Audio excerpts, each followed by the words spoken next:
Cette monographie s'intéresse à l'éthique et à la poétique de l'attention dans le récit britannique contemporain.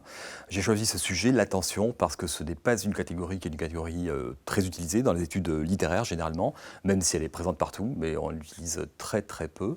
Et c'est la raison pour laquelle j'ai emprunté à divers champs d'études dans lesquels l'attention est utilisée, donc comme la psychologie, la philosophie, les sciences de l'éduc, de l'infocom, afin de tenter de la constituer en catégorie critique opératoire.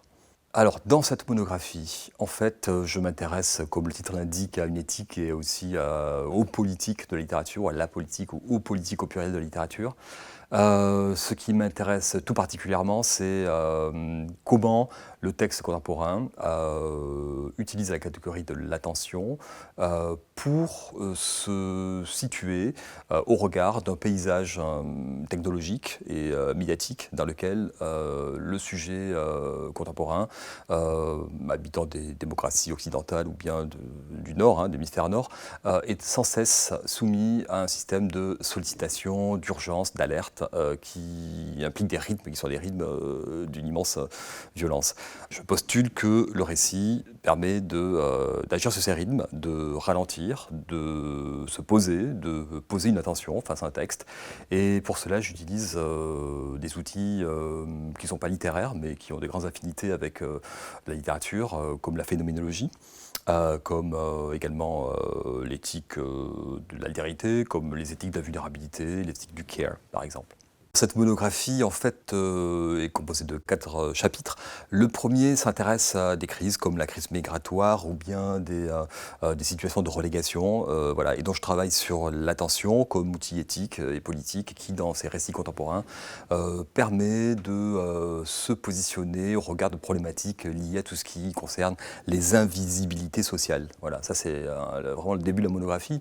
Le deuxième chapitre s'intéresse à une autre crise, il s'intéresse à la crise climatique et plus particulièrement à la manière dont le sujet humain désormais est totalement dépendant, enchevêtré dépendant d'écosystèmes ou bien d'autres éléments du vivant que le strictement humain.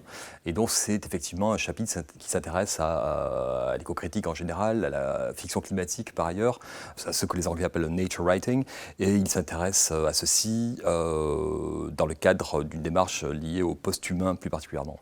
Alors le post-humain, c'est aussi un mot-clé du troisième chapitre, qui est un chapitre sur l'intelligence artificielle et la manière dont les nouveaux robots androïdes se posent dans les récits contemporains des questions sur ce que c'est qu'être un sujet, sans être un sujet ou sans avoir un statut de sujet.